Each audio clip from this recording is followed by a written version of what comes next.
What's up guys, welcome back to my channel.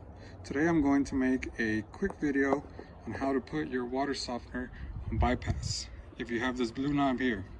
Now the reasons why you may want to put it on bypass is if you have a leak in your water softener, whether it's the valve body, the tank adapter, or the control head.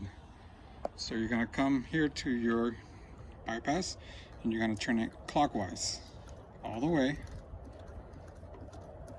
until you're flush with the black part here.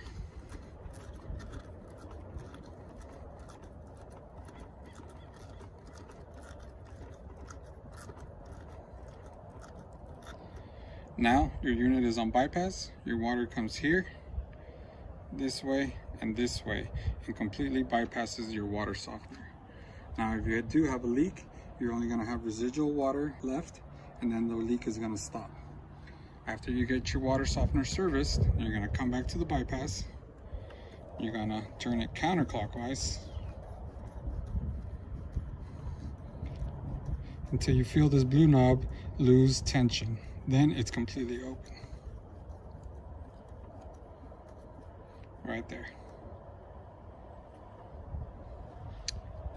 Alright, thanks for watching guys. If you have any comments, questions, concerns, ideas, go ahead and drop a comment and I'll take a look. Thanks.